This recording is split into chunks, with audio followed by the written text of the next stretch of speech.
साथियों, मैं प्रिंस शर्मा आप सभी का स्वागत करता हूं मेरे YouTube चैनल एग्जाम पंडित पर।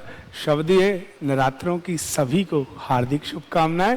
तो चलिए लेट्स स्टार्ट द टॉपिक। मेरे प्यारे बच्चों, आज का टॉपिक थोड़ा सा आप देखा होगा कि लिखा है स्टेटमेंट और कंक्लूजन।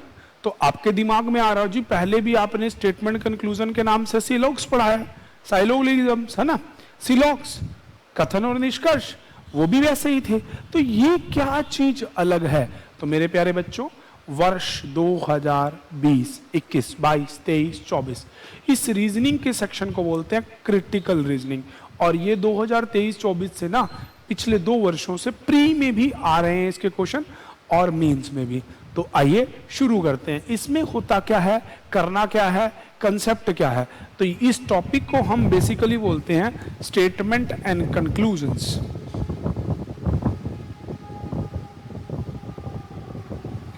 किसी किसी बुक में लिखा होगा कथन एवं निष्कर्ष। अच्छा, सिलॉग्स और इसमें क्या फर्क होता है? पहली बात तो मैं आपको ये क्लियर कर दूं, सिलॉग्स और इसमें पहला फर्क ये होता है, सिलॉग्स के क्वेश्चन के अंदर ना आपको कुछ शेर बिल्लियां, कुछ बिल्लियां चीते हैं, कुछ चीते गधे हैं, कुछ गधे आरजू हैं, आरजू कुछ पूजा है, पूजा कुछ आरजू है। इस प्रकार के कथन और निष्कर्ष आपको दिए जाते हैं। परंतु इन प्रश्नों में क्या होता है, इन प्रश्नों में करंट की कुछ चीजें दी जाती हैं। जैसे भारतीय सरकार ने यह नीति बनाई है, तो नीचे उसके कथन और निष्कर्ष की फॉर्म में उसको कथन में दे देगा और निष्कर्ष की फॉर्म में उसे करेगा। बड़ी सीधी साधारण सी बात है। आपको इसमें किन किन बातों का ध्यान रखना है? एक, आपको भविष्यवादी नहीं होना है। You can't be a future caster. आप फ्यूचर कास्टिंग नहीं करेंगे, ठीक है जी। पता नहीं है, कह नहीं सकते, हो भी सकता है और नहीं भी। तो अगर पॉसिबिलिटी के केस में अगर आप फ्यूचर कास्टिंग करेंगे तो वो करेक्ट है, पर श्योरिटी के साथ अगर फ्यूचर कास्टिंग करेंगे तो वो गलत है। जैसे मान लीजिए एक कथन दे दिया गया कि आरजू ने अपना सारे कार्यक्रम करके घर जाने की कोशिश की, ठीक है, ये एक कथन है। अब निष्कर्ष में लिख दिया आरजू घर जाना चाहती थी, आरजू का मन नहीं था। तो आप देखिए, आरजू ने अपने कार्यक्रमों को रद्द करके घर जाने की कोशिश की, तो उसके पीछे क्या है? आप फ्यूचर कास्टिंग नहीं कर सकते कि वो रियलिटी में ऐसा चाहती थी या नहीं, उसके पीछे के तथ्य आपको पता नहीं, तो आप भविष्य अवसादी नहीं हो सकते। केवल और केवल कथन में रह के प्रश्न का उत्तर देना है। पहला बात, भविष्य अवसादी नहीं होना, जिसे अंग्रेजी में बोलते हैं फ्यूचर कास्टिंग नहीं करनी। दूसरा, जितनी स्टेटमेंट है बस उसी को रियलिटी मानना है, ना उससे आगे जाना है ना उससे पीछे सोचना है। और तीसरी बात, हमेशा पॉजिटिव रहना है। अब मान लीजिए आप नाई के पास जाते हैं, महिला वर्ग पार्लर में जाती हैं, अब बोलती हैं जी हमारे बाल काट दो, पुरुष बोलते हैं हमारे बाल काट दो। अब भाई नाई के हाथ में ना उस तरह होता है, गर्दन पे चल भी सकता है, पर फिर भी हम बड़े निडर और बिना भावना कुछ लिए क्या सोचते हैं, पॉजिटिविटी, कि ये एक आर्टिस्ट है, ये काटेगा नहीं। भाई गलती से उसे कट भी लग जाए ना, वो सॉरी कहता है, आप कहते हैं ओके ओके कोई बात नहीं, है ना, यही सब होता है। पर फिर भी आप नहीं डरते। क्यों नहीं डरते? क्योंकि मेरे प्यारे बच्चों, ये जो कंसेप्ट है ना, ये सारा विश्वास पे है। ऐसा ही जब आप इन क्वेश्चनों को बनाएंगे ना, तो आपको पॉजिटिविटी के साथ सोचना है। तो अभी ये 3 बातों को ध्यान रखते हैं इस कंसेप्ट को शुरू करते हैं, क्योंकि अगर मैं सारे रूल बता दूंगा ना तो आपको बड़ा बोरिंग सा फील होगा। तो जैसे जैसे क्वेश्चन आते चले जाएंगे वैसे वैसे मैं आपको चीजों को क्लियर करता चलूंगा। तो चलिए बिना देरी के प्रश्नों को, विगत वर्षों में आए प्रश्नों के साथ शुरू करते हैं। ये पहली लहर आपके स्क्रीन पे देखो, ऑप्शन दे दिए, यदि एक ठीक है तो ये आंसर दें, 2 ठीक है तो बी आंसर दे, दोनों गलत हैं तो सी आंसर, और दोनों जाते हैं तो डी आंसर। बस इतनी सी बात को याद रख के शुरू करते हैं वर्ष 2023 में आए प्रश्न। मेरे बच्चों, पहला प्रश्न, नई सरकार नीति का अपना लक्ष्य दशक के भीतर कार्बन उत्सर्जन को 50% तक कम करना है। क्या कहता है? जो नई सरकार का लक्ष्य है उसने क्या किया? दशक मतलब 10 वर्षों तक 50% कार्बन के उत्सर्जन को कम करना है। बस इतनी सी बात। अब ये हो गया कथन। अब निष्कर्ष में देता है सरकार जीवाश्म ईंधन पर चलने वाले सभी वाहनों को तुरंत बंद कर देगी।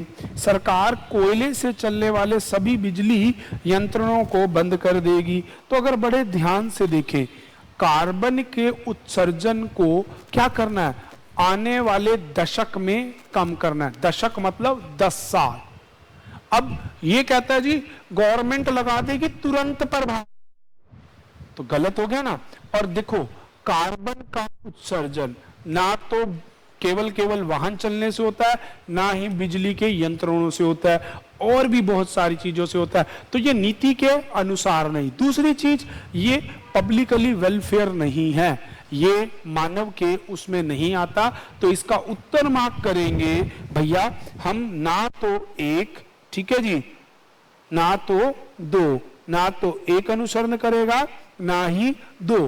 क्यों एक और दो अनुसरण नहीं करेंगे? क्योंकि एक करने से कार्बन का उत्सर्जन कम नहीं होगा और दो करने से भी कम नहीं होगा। तो इसका उत्तर दिया जाएगा ना तो एक ना तो दो। तो आंसर हो जाएगा सी।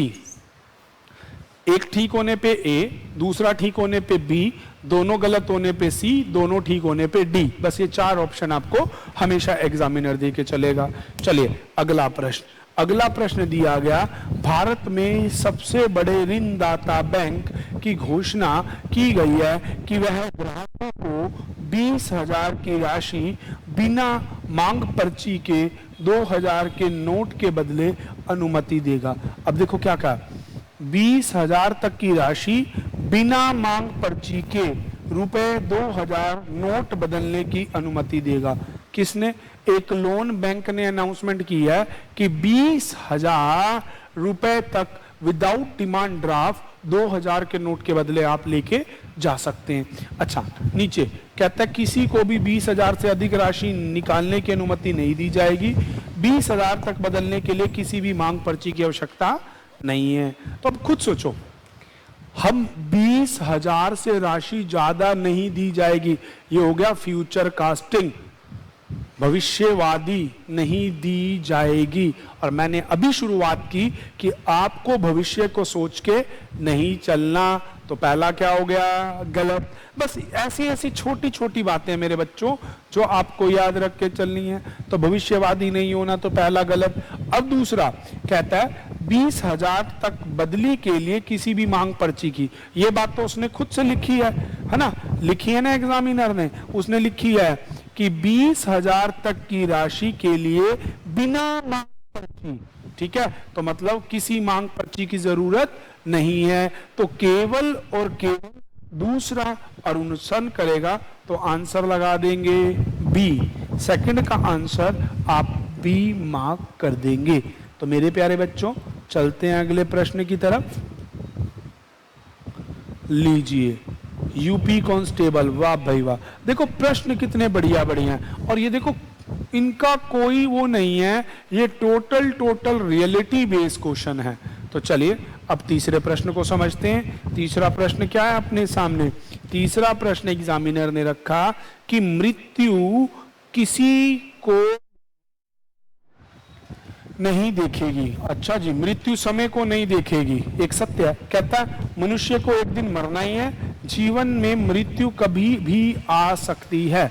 अब देखो बेटे, मृत्यु समय नहीं देखती, that means every should have to die, सबको मरना है। दूसरा, समय नहीं देखती तो कभी भी आ सकती है। तो ये दोनों की दोनों बातें एक सिंगल बात में है, that means death is the real truth of life. एक शायर की मुझे लिखी बात याद आती है, वो कहता है what is definition of life, जीवन की क्या परिभाषा है?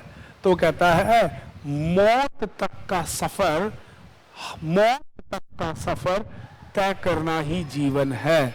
क्या बात कि मौत तक का सफर तय करना ही जीवन है। तो इस प्रश्न का उत्तर आ जाइए, लगाते क्या हैं?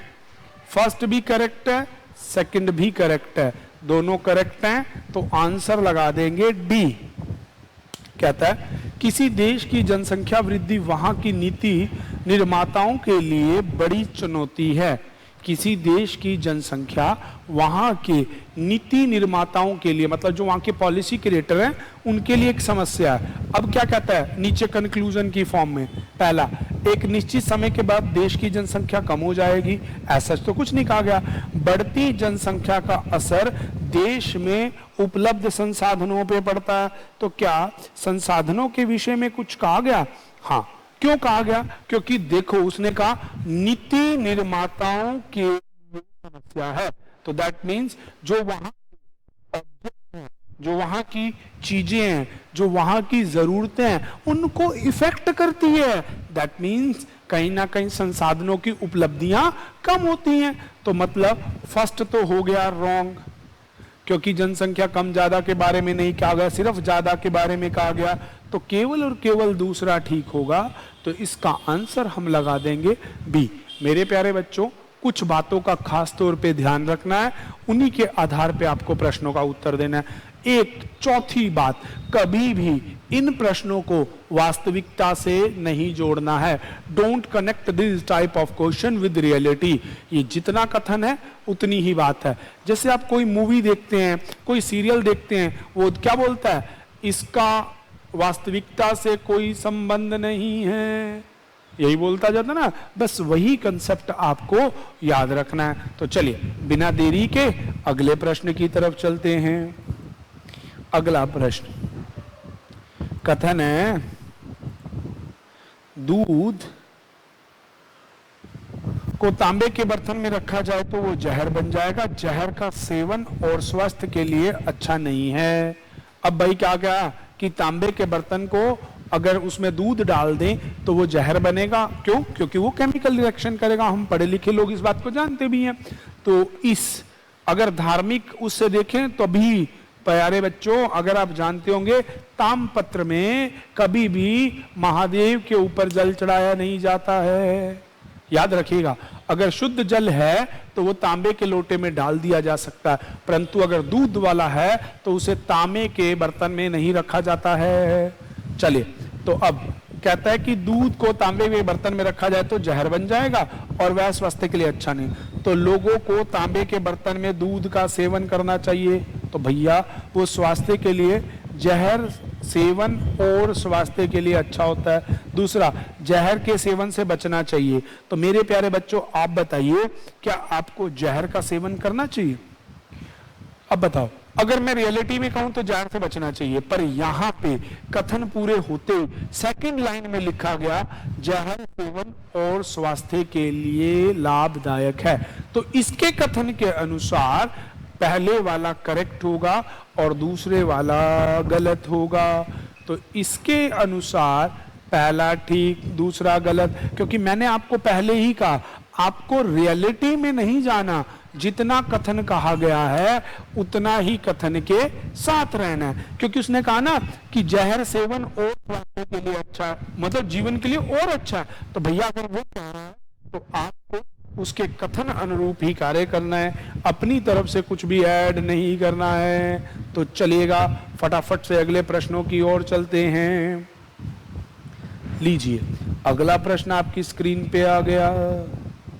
अगले प्रश्न में ये कहा गया, देश बी की ईंधन की जरूरतों को पूरा करने के लिए पिछले कुछ दशकों में अपने कच्चे तेल और पेट्रोलियम को 80% वाई से लिया है। हालांकि वाई की मौजूदा वित्तीय संकट के कारण 30% से अधिक कीमतें अन्य देशों के कच्चे तेल और पेट्रोल से निर्यात करी जा रही है। देखो, अगर आप रियलिटी में देखें ना तो ऐसी कुछ कंडीशंस अभी आपने पीछे पढ़ी होंगी। तो देखिए, आप एग्जामिनर को देखिए मेरे प्यारे बच्चों कि वो करंट के मुद्दों के साथ बात कर रहा है। इस कंसेप्ट में थोड़ा सा वीडियो समझने में आपको मुश्किल भी लग सकता है, परंतु 1-2 बार देखने से आपको सब समझ आएगा। तो मेरे प्यारे बच्चों, ध्यान से देखिएगा 2-3 बार। चलिए, एक बार फटाफट से मैं आपको ये चीज फिर क्लियर करता हूं। समझने वाली बात है, आप इस चीज को समझ के चलिएगा कि वो क्या कहता है। चलिए जी,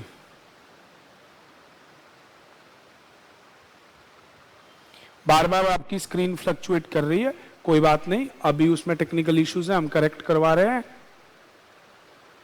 तब तक के लिए स्क्रीन पे दिख रहे इस प्रश्न का उत्तर आप खोजिए। हाँ जी, तो उम्मीद करता हूं अब सबको स्क्रीन दिखाई दे रही होगी। चलिए,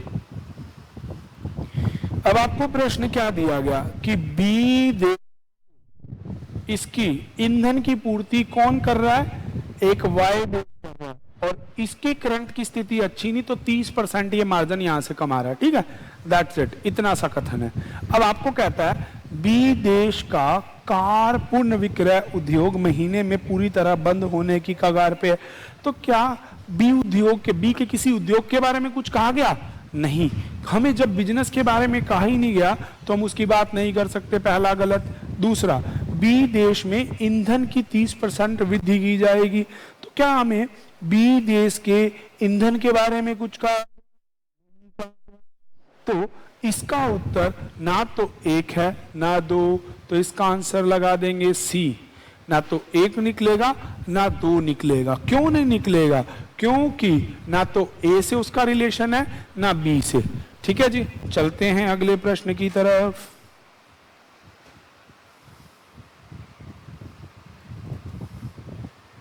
भैया प्रश्न थोड़े बड़े लंबे ऊंचे तगड़े हैं तो किसी किसी को लग रहा होगा कि बहुत मुश्किल प्रश्न है, तो बिना घबराए समझिएगा, घबराना नहीं है। चले, अगर आप शुद्ध हिंदी में वर्तनी में बात करें तो कभी भी वो घबराना नहीं होता, घबराना होता है जी। तो चलिए अगला प्रश्न। कई विकासशील देशों की भविष्य की जनसंख्या वृद्धि और संसाधनों की कमी संयोजित निर्धारित करती है। देखो क्या कहता है, कई देशों की, किसी पर्टिकुलर का नाम नहीं लिया, कई देशों का नाम ले दिया। क्या कहा कि उनकी भविष्य में जो जनसंख्या वृद्धि होगी, अब हमारी स्टेटमेंट ही फ्यूचर कास्टिंग में आ गई, भविष्य वाली आ गई। ठीक है, और संसाधनों की कमी संयोजकता पे निर्धारित है, मतलब उन दोनों की तालमेल, कि ये इधर से जनसंख्या बढ़ रही है, इधर से संसाधन कम हो रही है, ये एक प्रॉब्लम है। ठीक है, अब क्या कहता है, भविष्य में विकासशील देशों की जनसंख्या वृद्धि जारी नहीं रहेगी, ऐसा तो नहीं कहा गया। विकासशील देश की सरकारों के लिए अपने नागरिकों को सम्मानजनक जीवन स्तर प्राप्त करने के लिए हाँ ये बात है। क्यों? क्योंकि उसने कहा कि अगर जनसंख्या वृद्धि हो रही है, संसाधन कम हो रहे हैं, वो एक संयोजक है। तो इस बात का मतलब क्या है कि अगर भविष्य में और बढ़ेगा, संसाधन कम होगा, तो किसी को एक बेस्ट लाइफ नहीं मिलेगी और लाइफ का लेवल नहीं मिलेगा। इसीलिए इसका पहला कथन गलत हो गया और दूसरे में यही लिखा है, तो उत्तर मार्क करेंगे बी। अगला, अगले प्रश्न में पर्टिकुलर किसी चीज के बारे में कहा गया, पढ़ते हैं। हाँ जी, मैं तुर्की और अमेरिका में काजू और अखरोट का निर्यात करके अपना व्यवसाय शुरू करना चाहता हूं, क्योंकि इन देशों में मेरा समान व्यवसाय रुचि रखने वाले एक मित्र है। ए ने बी से कहा। अब ए ने क्या कहा? ए ने कहा जी मेरा तुर्की और अमेरिका में काम करने का मन है। किसमें? काजू और दूसरा अखरोट। ठीक है, क्यों? क्योंकि मेरा एक दोस्त इन देशों में पहले से काम कर रहा है। अब कहता है कार्य क्षेत्र में अच्छे संपर्क हमेशा लाभदायक होते हैं। बी ए के साथ व्यापार करने का इच्छुक नहीं है। ये दोनों बातें गलत। ए ने सिर्फ और सिर्फ बी को एक इंफॉर्मेशन दी कि अमेरिका और तुर्की में से अखरोट और काजू अच्छे हैं, दैट्स इट। इसके अलावा उसने बताया कि मेरा एक मित्र वहां व्यापार करता है। ना तो उसे बी से ये कहा कि मुझे तेरे साथ बिजनेस करना है, ना ही उसने कार्य क्षेत्र में संपर्क का लाभप्रद, अच्छा कार्य क्षेत्र में अच्छे संपर्क रखना हमेशा, हाँ ये ठीक है। क्यों?